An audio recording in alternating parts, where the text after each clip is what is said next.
he was going to kill me and then himself with the gun he had purchased that morning. Tonight, an exclusive News 5 investigation. He said, I'm finna kill you. And he had the darkest look in his eye. Ohio laws failing to protect. How many of you have had a protection order against you? How many of you have violated that? 3 out of 4. From potentially deadly loopholes in the very protection orders that are supposed to keep abusers away. Does he still have the weapon? Yes, he do. I have a TTO too. I have a TTO. How serious is this flaw?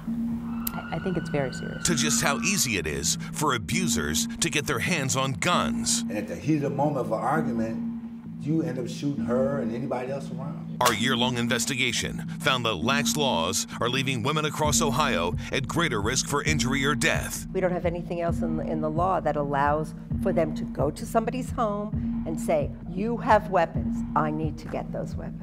Plus, our investigative team found abusers often avoid arrest because Ohio fails to maintain a central registry so police can easily determine if a protection order is on file. In the meantime, victims are left hanging. They are. A system so broken, only a fraction of abusers ever spend a day behind bars, leaving Ohio one of the most dangerous places for women trying to escape an abusive relationship. Does this send a message to abusers? Absolutely. You're watching the News 5 Special Report, Till Death, Ohio Women at Risk. Good evening. I'm Danita Harris, along with Rob Powers. During our year-long investigation, we learned that 94% of women who are murdered are killed by someone they know. So tonight, we're inside one of the Cuyahoga County courtrooms designated to the Domestic Relations Court, a court designed in part to provide help for domestic violence victims and offer them protections allowed by law. Protections that are severely undercut by loopholes in state law that make it almost impossible for police agencies across Ohio to enforce court orders. And Rob, our investigation found so many systemic problems, they routinely put women's lives at risk. Our On Your Side investigators Ron Regan and Sarah Buttison spent this last year digging into those deadly failures and investigating what can be done to make Ohio's women safer. Over the past year, we've read through tens of thousands of domestic violence reports and protective orders. And we uncovered just how easy it is for abusers in Ohio to legally own guns. We found more than 34,000 domestic violence cases across the state last year. He was going to kill me and then himself with the gun he had purchased that morning. Ronna Farringer was shot by her abuser. He threw the protection order that he had a copy of towards me on the bed, and then he turned around and shot me in the leg. A protection order that's supposed to keep guns out of the hands of abusers failed to keep her safe.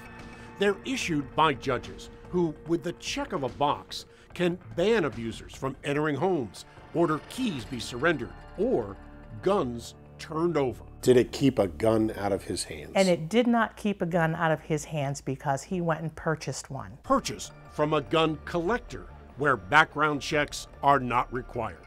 But we found even at licensed gun dealers, where existing federal law requires background checks, many protection orders never show up. Why? Emergency temporary orders, like the one issued in Ronna's case, are not even filed in the federal criminal database. And Ohio has no state law requiring protection orders and criminal backgrounds be checked as well. It doesn't stop them from obtaining a weapon. Nobody asks to see or if there is a protection order against anybody buying a gun. Even more troubling, if an abuser already owns a gun, Ohio also has no state law authorizing the cops to take it away. We don't have anything else in the law that allows for them to go to somebody's home and say, you have weapons, I need to get those weapons. Alexandria Rudin is an expert on Ohio's domestic violence laws, who has represented victims for more than 30 years. I think that in this particular area, that a law could save more lives. Lives of women like Emily Young, The Orville mom had a protective order against her husband, but just one day before he was supposed to be sentenced on a domestic violence charge, he shot and killed Emily, while their 6-month-old twin daughter sat just feet away in the back seat of their SUV. Both Emily Young and Ronna Farringer are victims of a system riddled with loopholes, a system abusers are intent on exploiting. Our investigation found for nearly 2 decades, close to 113,000 convicted abusers and nearly 48,000 more under protection orders still walked into gun shops around the country and tried to buy deadly weapons. Here in Ohio, every single one of these abusers was subject to a protection order. But despite specifically requiring abusers to turn over weapons, all were able to get guns. We suspect that there isn't a lot of confiscation that's happening. Dr. Shannon Fraterelli is one of the nation's leading experts on gun violence. Here at Johns Hopkins Center for Gun Policy, she's found abused women are 5 times more likely to be murdered if the abuser owns a gun. Where we've looked, there really aren't systems in place that follow up on those checked boxes and assure that the guns that are possessed by people who are now prohibited from possessing them are removed from that violent situation. In the last 5 years, we found 31 cases involving abusers who had guns, despite protection orders. And in this case, the alleged abuser was even allowed to keep his gun. In another case, deputies confiscated a half-dozen weapons, but the abuser kept another tucked away. You've been told by the court to do something, and we're going to trust that you're going to follow the court's orders. And I'm not sure that we do that in many areas of law when the stakes are so high. But gun advocates argue new state laws are not needed, just better enforcement of existing federal law. Even victims can be more vigilant. Don't accept police saying there's nothing we can do. But it sounds like you're blaming the victim. No, I don't want to blame the victim on that. But I'm saying for the victim, what I would tell them is, if police aren't doing their job, stay on top of them. Jim Irvine is president of the Buckeye Firearms Association. Why would you give more rights to a gun owner than to a domestic violence victim or a woman in fear of her life? I think everybody has rights, and we just don't want to terminate anyone's rights, no matter who they are, without, what's the right word? But if someone dies, that's a high price to pay. It is, but also taking someone's ability to defend their own life away is a high price to pay.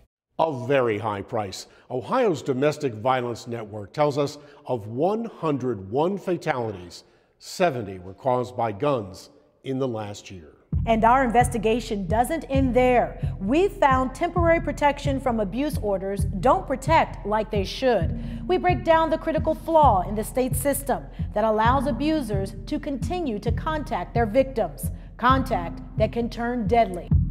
Tonight, we're bringing you the culmination of a year-long special investigation into our state's failure to protect women from abusive partners. We found a system so broken, it often leaves dangerous offenders free to hurt again. These are just some of the women who lost their lives to domestic violence over the past year. But there's a critical tool available that can help protect women like these. It's called a temporary protection order. But even that order has a significant flaw that our investigators uncovered after spending months talking to sources and analyzing data. Investigator Sarah Buttison, that flaw lies in how those orders are enforced. That's right, Rob. A temporary protection order like this can help abuse victims stay safe. But we found in both Cleveland and Cuyahoga County, the systems designed to deliver the orders is defective, often making the orders completely worthless. He said, I'm finna kill you. And he had the darkest look in his eye. Sonia Garth was shot 4 times by her ex-husband. I felt that was my last breath. And I felt, because he was finna shoot me in the back of the head. My daughter jumped up and she said, "Mommy!" 12-year-old Davia got in the way.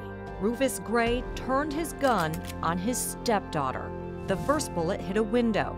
The second struck her dead. Sometimes I dropped to my knees and I asked God, I said, why? Why me? Do you wish you had gotten a protection order? Because he was going to get me anyway.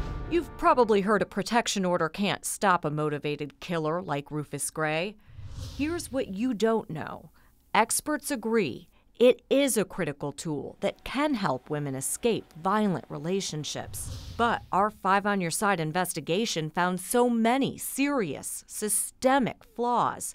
In Northeast Ohio, the orders are often not worth the paper they're printed on. It's almost like it doesn't exist. He's on probation to me for domestic violence, right. From the bench inside her Cleveland courtroom, And he's not in compliance, so the judge is not happy. Judge Michelle Early tries to monitor abusers' every move. So you're telling me the very thing that allowed you to be placed on probation, you were late for? And I believe that there's always more that can be done. But we found many of the temporary protection orders issued by Early and other Cleveland judges were never served. More than 100 over the last 14 months. Yeah, that's bad. The reason? We found the city of Cleveland doesn't bother to assign anyone to track down the abusers. How serious is this flaw? I think it's very serious. Why? The Supreme Court says protection orders have to be served in person before they can be enforced. So until it's in an abuser's hands, it is just a piece of paper. What we've said in essence to the person requesting a protection order is we can't help you. Definitely a threat to kill an intimate partner happens in almost all the cases that we see. In Cuyahoga County, there is a process for service, but we found significant flaws. A simple sentence like, I will kill you, that should be taken seriously. Monica Christofferson helps abuse victims get the orders from Domestic Relations Court. After they're stamped by a clerk, they're sent to the Sheriff's Department, where deputies attempt to serve them. You're supposed to try to serve them by the end of the day. Yes, you're supposed to try to serve them by the end of the day. How often does that happen? Never. Should you make this a higher priority? I think it is a high priority right now. Captain Rich Peters oversees the 4 deputies assigned to serve protection orders. We have to work within, our ability, what we need to do. We can't just start kicking in doors and doing things like that. He blames another loophole. The Sheriff's Department can't forcibly enter a home to serve an order. Abusers can simply hide behind a locked door. But what about those 4 deputies? Wouldn't it help to have more people? Well, I guess you say this. If someone doesn't want to be found, if you had 8 people or 4 people, the same problem occurs. Is if that person's in their home, how is that going to change the outcome of the event? Tell that to James Morgan's ex. She waited weeks for deputies to find him. She got an order after Morgan threatened to beat and kill her. The mother of his triplets told the court she was living in constant fear. And then there's Elliot Bonner. It took even longer to find him. His girlfriend had asked for help after the convicted felon slashed her car tires, slapped her, and told her he will do what he wants. No one will stop him. Deputies finally served him the order, more than 4 months after it was issued. When an individual doesn't want to be located, they can be very successful with that. But not everyone can hide. Take Roberto Gennara. His wife said he slammed her to the ground and choked her when she was 7 months pregnant. It took more than 2 months to serve him. Surprising, since when the order was issued, he was in prison for beating his wife. Even more troubling, Cuyahoga deputies never find the majority of abusers. We reviewed thousands of requests for service over a nearly 2.5-year period and found deputies failed to serve more than 800 temporary protection orders. Is that good enough? Absolutely. We do serve everything we need to. He says it's victims who need to do more to figure out where their abusers are. One thing I would suggest is someone who is filing getting a TPO and it gets it approved through a judge is provide the most detailed information you can for us to help us locate the person. So you're putting it on the victim?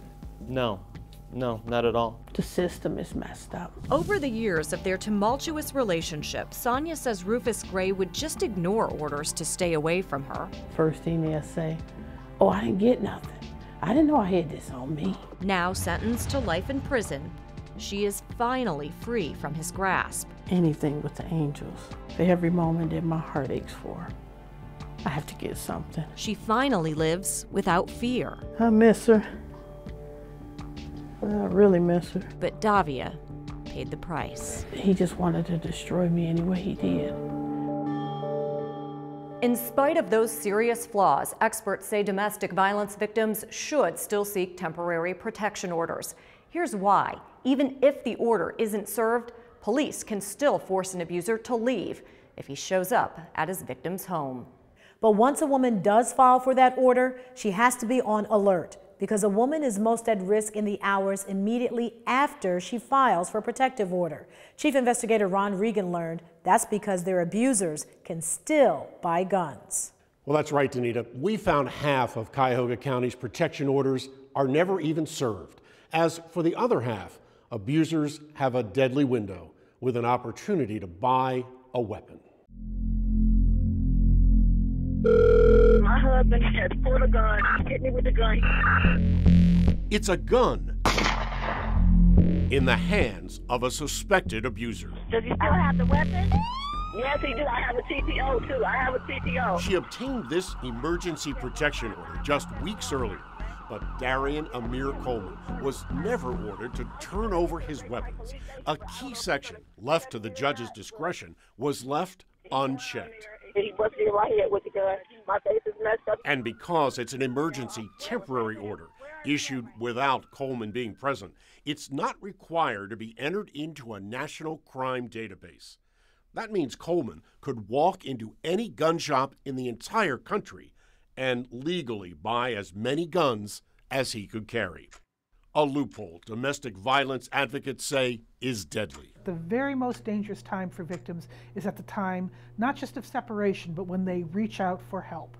And that is the time that an abuser is most likely to increase their violence towards the victim in order to maintain control. So could Robert Cave. Police found a handgun, a rifle, plus a sawed-off shotgun in his car that moments earlier pulled into his wife's driveway. And again, Cave's temporary protection order never banned weapons.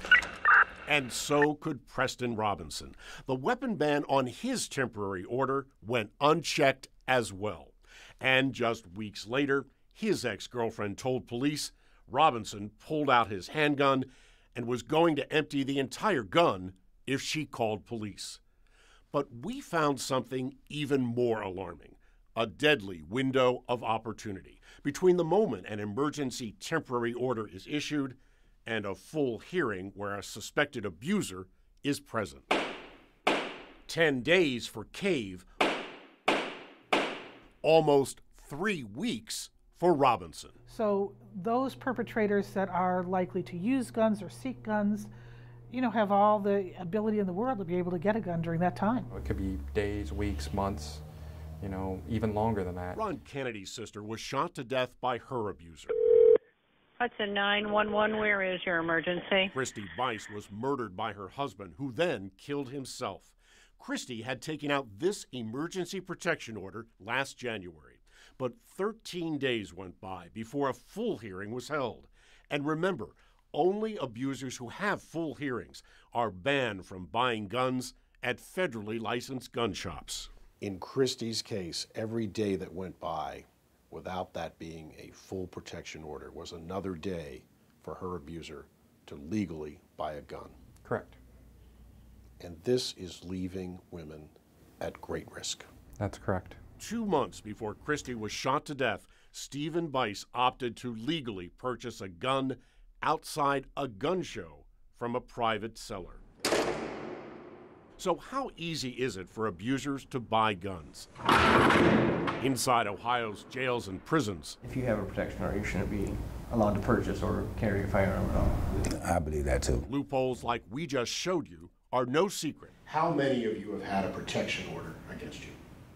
These men are all serving time for domestic violence. And if you can't control your anger, if you can't control your anger, that can be. You're thinking she just put me in jail and I'm gonna come back and I'm gonna You get feel my betrayed. anger. You want to get even, you're angry. All take responsibility and are talking openly to expose loopholes and protect potential victims. And at the heat of the moment of an argument, you end up shooting her and anybody else around. And how easy would it be, honestly, even to get if a we gun? did, how easy would it be? It would be so easy. I mean, easy in Ohio.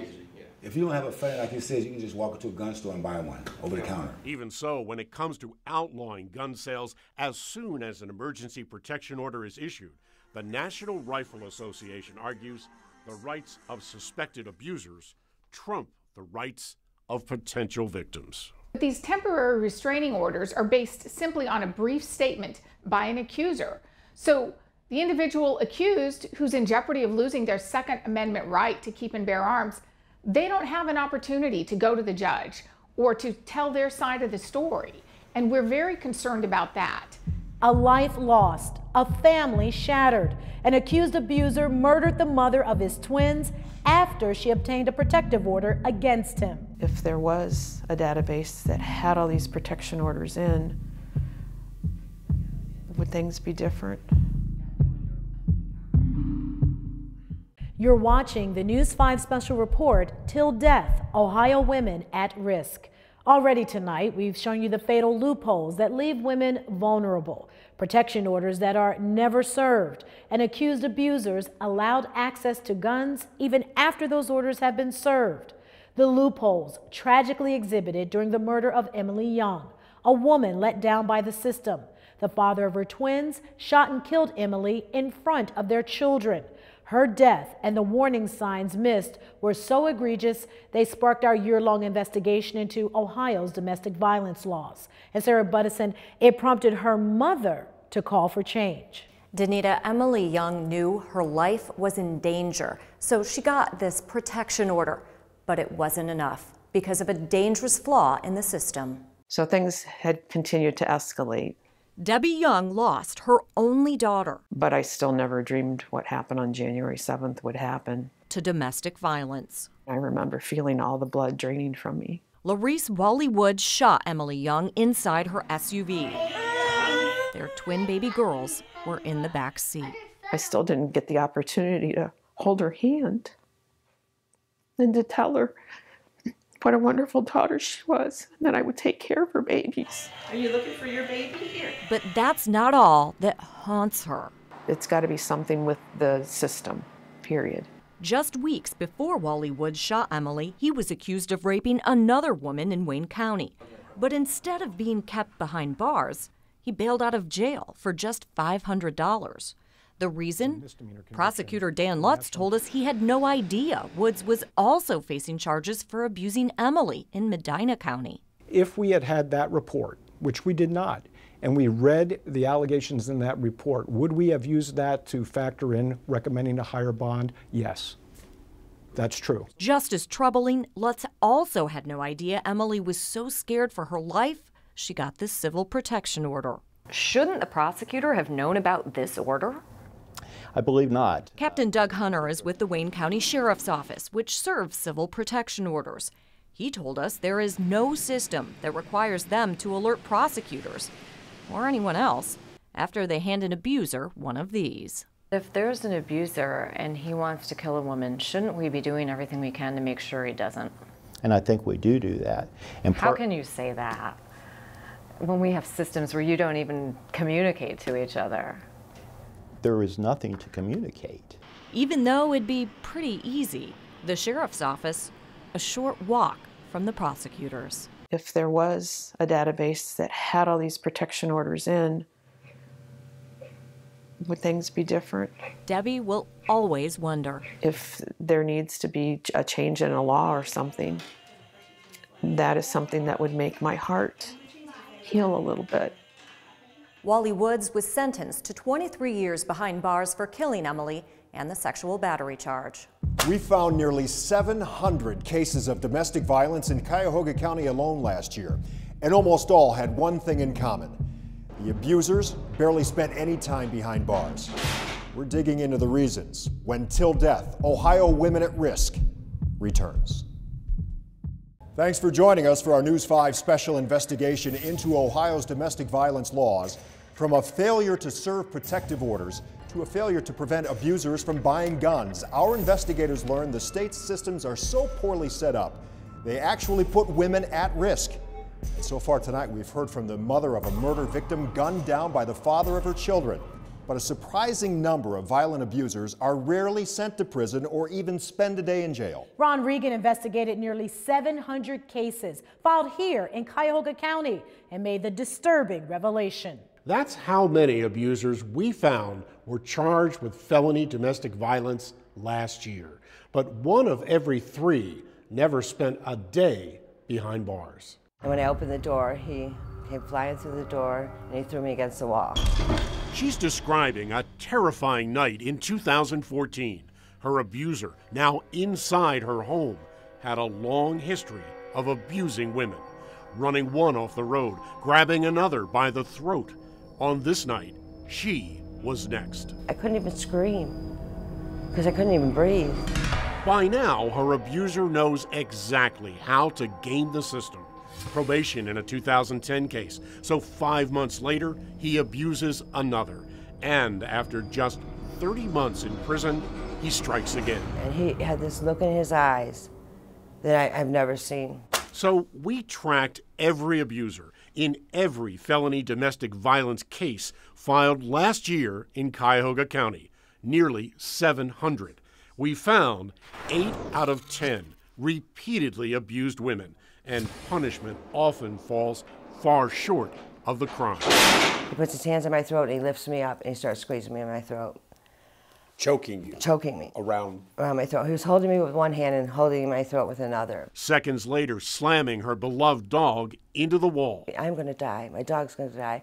I grab my dog, I pick him up, and I'm trying to see if anything's broke on him. That's all I could figure, because the dog's just screeching and crying, you know. Then, a chilling threat. And that's when he told me he was going to kill me. He said that? He said to me, I'm going to kill you. And he's holding me the same way. And he says, I'm going to bury you in the woods. But despite all of that, a 3-time abuser spent just 12 months behind bars. Do you think it will help him? No, it did not. He walked out of there, he's doing the same thing he did when he left. He's a human time bomb ready to explode. We found 582 of nearly 700 felony abusers struck plea deals leading to reduced charges, including when guns are involved. This repeat abuser got just 18 months in prison, and this one remained free to abuse for years. In 2011, probation after beating his father. In 2013, again probation after punching and strangling his child's mother. In 2014, accused of trying to kill her. And just 6 months later, beating her again. But that long history of abuse equals just 3 years in prison. We asked a top prosecutor, how can that happen? Doesn't that suggest that perhaps prosecutors are not being as aggressive as they should be? Believe me, we would love to be more aggressive. But it's actually pretty amazing. A lot of women, it's amazing that they can actually hide. Diane Russell is deputy supervisor in the Major Trials Unit and says victims often fail to prosecute. And she wants to believe that he's sorry and that it'll never happen again. So it makes it difficult when Jane Q. Public calls her and says, I want to prosecute the man that you love. We found only 161 abusers actually went to prison. 235 more never spent a day behind bars. Findings that raise concern among domestic violence advocates. Does this send a message to abusers? Absolutely. So if someone abuses their victim and they are arrested and they just get, you know, a slap on the hand, well, they know they can get away with it and they'll do it again. Linda Johannick heads up Cleveland's Domestic Violence Center. What needs to change? There are several things that need to change in order to have a more effective system and to truly hold offenders accountable and ensure victim safety. One is the judicial system. It needs a lot of training, education. We know who's at the highest risk. And so if those factors are in a case, That's something that individuals need to be aware of. That's something that judges need to be aware of. Still, it leaves many others continuing to feel at risk. He's going to hurt somebody. His next victim probably won't be sitting here talking to you, whether it be me or someone else. Prosecutors say they're hopeful the addition of body cameras worn by police will provide additional evidence in cases where victims fail to prosecute. It's possible one reason for that phenomenon, police are afraid to arrest abusers, and a simple fix could change that. So simple, in fact, more than 24 states have already closed this giant loophole, but Sarah Buttison learned Ohio's not one of them. Domestic violence victims are 70 times more likely to be murdered when they leave their abusers. So you would think Ohio would do everything it can to protect women who reach out for help. But we found the state missing a life-saving tool. I would wake up in bed and see a shadow of him standing over me. Jane's estranged husband is so violent. And he would punch me in the head and tell me that only whores sleep. Or changing her name and hiding her identity. He used to even shove the card of the person that he said that he hired to kill me in my face. Because after years of abuse, she finally left him. And tell me, this is who's going to see you die. Jane got a protection order. It was presented to me as almost if it was my armor. After all, when her husband violates the order, police are supposed to arrest him. But these police reports we obtained show as he stalked her at work, at home, even at the grocery store. Her cries for help went unanswered. How many times has he been arrested? 0. It's not a perfect system. Michael Kilbane is the police chief in Independence. Unfortunately, it does a disservice to the victims. The entire purpose of those protection orders is to protect the victim of a crime from any further violence, any further harassment. To understand what's wrong in Ohio, you have to go to West Virginia, where a murder changed their mindset. I ask Alicia and God to forgive me every day. In 2008, Desmond Clark shot and killed his teenage girlfriend inside this Taco Bell. It turned out a police officer had pulled over the couple earlier that day, but he didn't know Nelisha Gravely had a protective order, fearing Clark would kidnap her. People would say, well, it's just a piece of paper. Well, I thought it's just a piece of paper until someone knows about it. Meet Angela Saunders. We were really actually asking victims to protect themselves. She spearheaded the effort to change that in West Virginia. She found, like it is in Ohio, courts and cops weren't communicating. We just had these silos built up. Officers couldn't verify orders after courthouses closed. And what the problem was is that mainly domestic violence doesn't happen 9 to 5. So she helped create what's known as a protection order registry. You don't have to have every little bell and whistle in there. It's not about how pretty it looks. It's a database that includes a scanned copy of every order and is available to every law enforcement officer. So like Googling something. Yeah, exactly.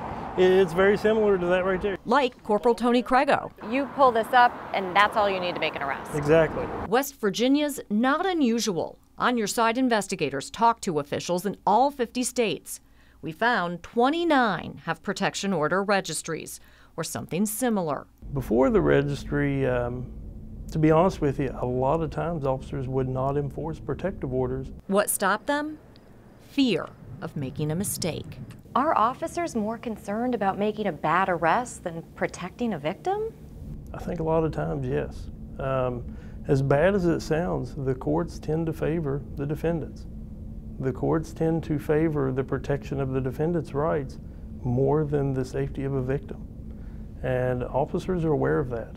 Limit the liability of the police officers so, we don't in turn end up getting sued for false arrest. That's how it still is in Ohio. Officers so afraid of getting sued, they only arrest abusers when they can confirm the order. So how do they do that? They have to call the court clerks. Sometimes there's some delay with court systems or clerks getting back to us. In the meantime, victims are left hanging. They are. Victims like Jane. In March, she called Independence Police after her husband harassed her. The officer who responded tried to help. He called Cleveland, then Cuyahoga County. No one could confirm her order. Jane's husband went free. again. I was told by one individual it's a piece of paper, and that's exactly what it's been. Today, he's still on the streets. Do you feel safe? Never. Never. And still stalking her. Because I don't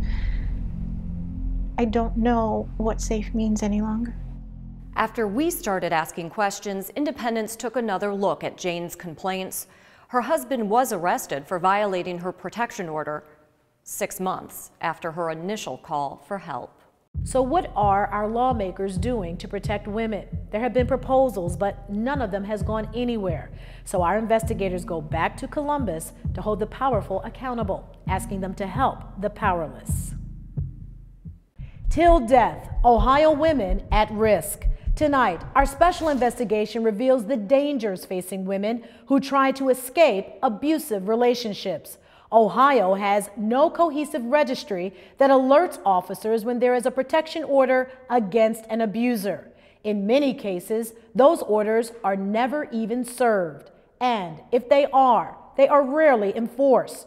Adding to that, there are no laws here in Ohio that ban an abuser from owning a gun. Laws that exist in 36 other states, despite the research that abused women are 5 times more likely to be murdered if the abuser owns a gun. The failure to protect, leading to women and children being murdered or seriously injured, and police put into harm's way dealing with violent attackers. Okay, so what are our state lawmakers doing about it? Sarah Buttison went to Columbus to find out.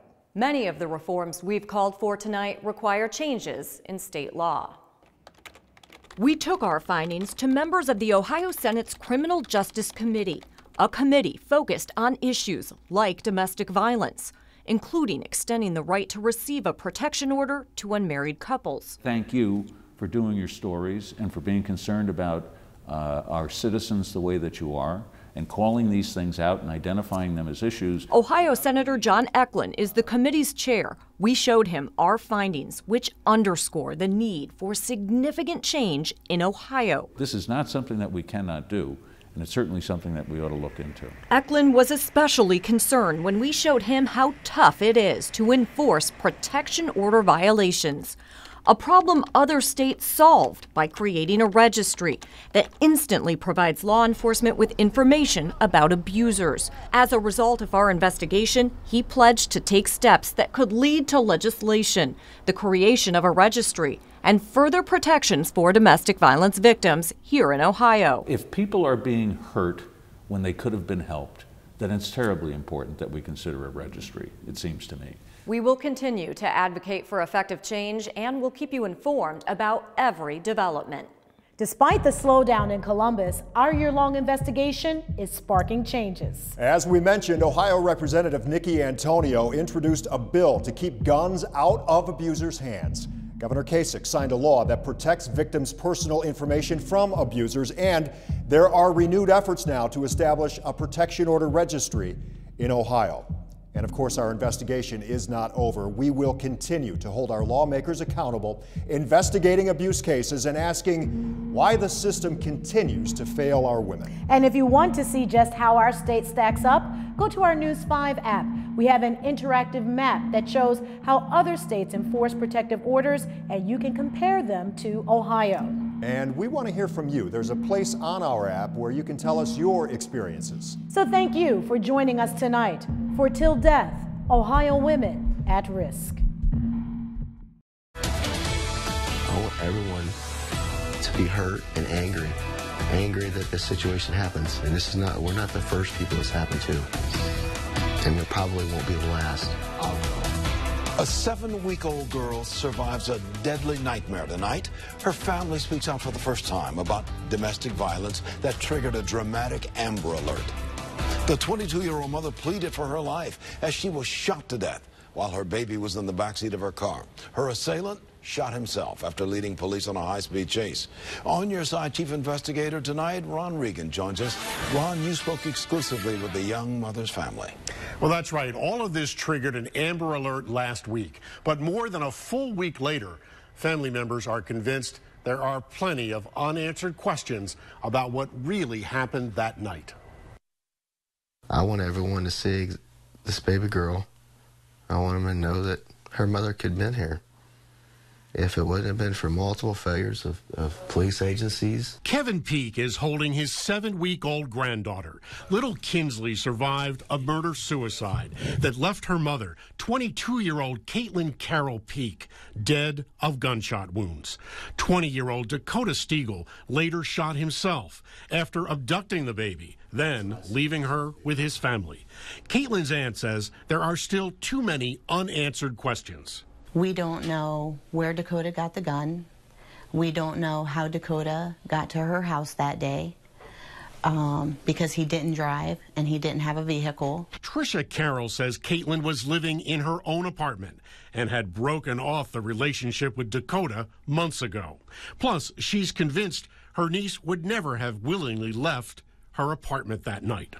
Her parents went to her apartment and saw chairs overturned, the diaper bag there, knives on the counter, and we believe that she was abducted from her apartment by Dakota. Even more troubling, Facebook posts suggest others may have known about the plans to kill Caitlin and did not come forward.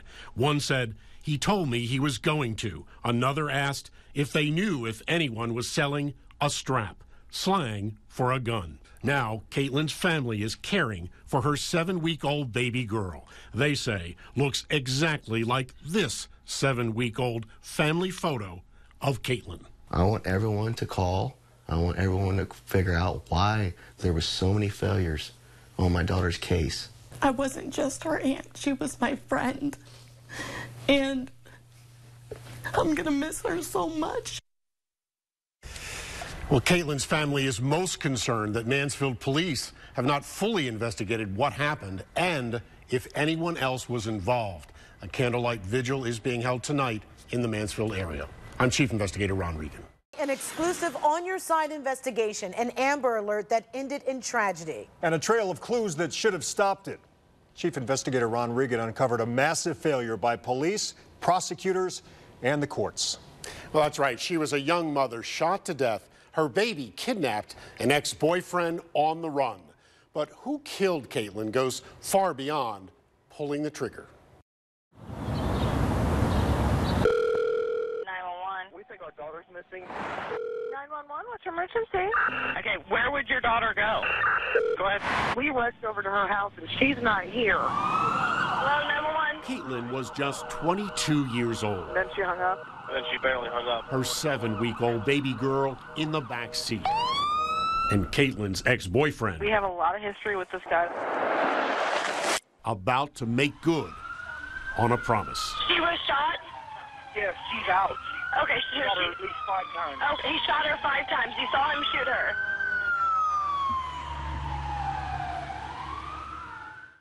I want everyone to see this baby girl.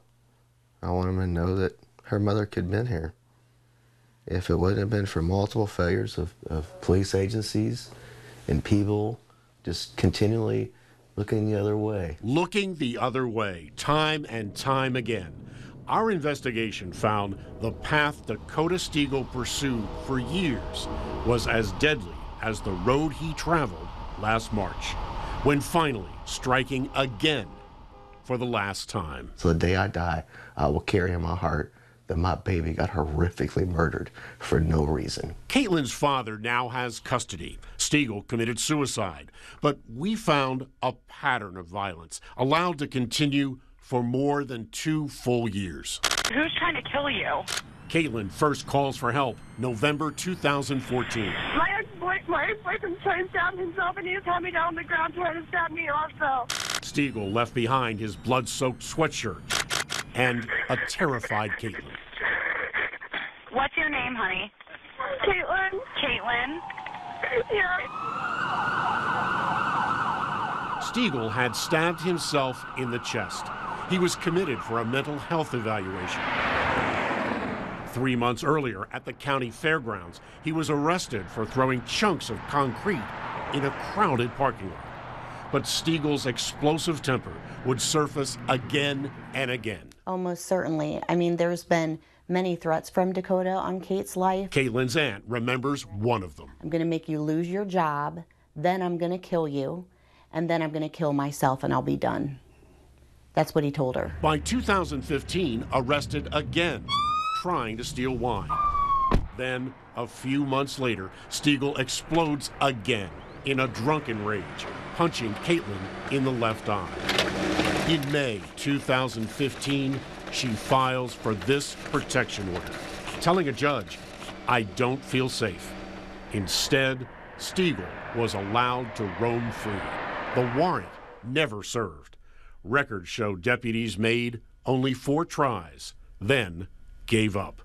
Caitlin's case was dismissed. Hi, I had the police out here earlier. So just weeks later, Stiegel lashes out again for the 3rd time. So he started pulling my hair and holding me down on the bed and hitting me. Over the next 10 months, Caitlin called 911 repeatedly. He attacked me in front of my 14-year-old sister. Even her mother called. She's tired of calling the cops because they told her if she called them again, she would get charged with disorderly conduct or something. That's right. A 4-time victim of domestic violence now fears police will arrest her. We're just afraid that something's going to happen. And it did. It's now January 2016. He was threatening to kill her and himself. Caitlin calls 911, but hangs up. And 1 month later, Stiegel strikes again. He was in a domestic with his girlfriend again tonight. Caitlin has now been threatened with her life 6 separate times over 16 months. She had tried to get away from him. She knew they were not good for each other. But at the same time, she was still trying to be a friend to him because he did threaten to commit suicide multiple times. Then, 2 weeks later, Stiegel sends Caitlin a series of threatening text messages. Her uncle calls police. I have got a guy that is claiming that he is on his way to kill my mother and grandmother. Stiegel now claims he's outside. He claims that he has a gun and he's coming there to kill them. 3 days later, growing increasingly unstable, Stiegel barricades himself inside his apartment. The press wants to commit suicide. But despite repeated threats and beatings, police, prosecutors, judges, and probation officers could not stop Stiegel from striking again and again until one night. Is the female still there with you? Last March. Yes, she's dead. She's dead? Multiple people knew. Multiple people seen it, and they never said nothing. We're going to be bystanders to let beautiful little girls like this be raised without a mother? What kind of society are we bringing up? What kind of society are we living in today? Well, our investigation found criminal charges against Stiegel were routinely reduced, and he was continually placed on probation. Even more alarming, Stiegel took to social media 2 weeks before the murder, searching for a gun, and friends knew what he was planning. No one stopped him. I'm Chief Investigator Ron Regan. Tonight, new and explosive revelations after our continuing On Your Side investigation. The man who shot a young mother to death after years of repeated threats should never have been on the streets. On Your Side Chief Investigator Ron Regan joining us live now. And Ron, you found negligence by 2 separate agencies here contributed to a heartbreaking tragedy. Well, this is the case that prompted one of the most tragic Amber Alerts in recent memory. A young mother murdered, an ex-boyfriend on the run with her 7-week-old baby, then finally committing suicide. But now we've found both deputies and probation officers could have stopped it. 911, what's your emergency? A 911 call. I think it's the boyfriend. From this apartment complex. He's outside and he's like stumbling around in the backyard. Dakota Stiegel is in the backyard. I can't tell if he's drunk or high, but he can barely stand. And it's just days before Caitlin Carol Peak was shot to death. They weren't boyfriend and girlfriend. And I think that that's what finally pushed him over the edge, is he knew that she was moving on with her life. Now, just days before the murder, he's spotted outside Caitlin's apartment. And he looks like he's got all over. He kind of looks like a zombie. So alarmed, a neighbor begs Richland County deputies for help. He's really out of it, and I'm a little concerned for his safety. Possibly on drugs, looking like a zombie, and about to fall over. But instead of arresting him, deputies allow Stiegel to go free. This is a person who had multiple threats against my daughter. Kevin Peake is Caitlin's father. He's within feet of my daughter's house, acting strangely and possibly on drugs and not in an altered state. And you let that person stay there, you just make a report and you leave. Somebody who's repeatedly threatened that person's life. In fact, our investigation found Stiegel was on probation for threatening to kill both Caitlin and her grandmother just a year earlier. Conditions included: shall not possess, use, purchase, or misuse any alcohol or illegal substance. And even more alarming, instead of being arrested, deputies wrote, spoke to his probation officer, and he is going to report in the morning for treatment. It never happened. If they'd arrested him that night, then at least we would have been aware and she would have been aware that he was outside of her house, possibly stalking her, possibly making some kind of plan to hurt her. Richland County Sheriff Steve Sheldon declined an interview to explain why. The department told us only, "We are not probation officers," adding, "There was no offense report completed."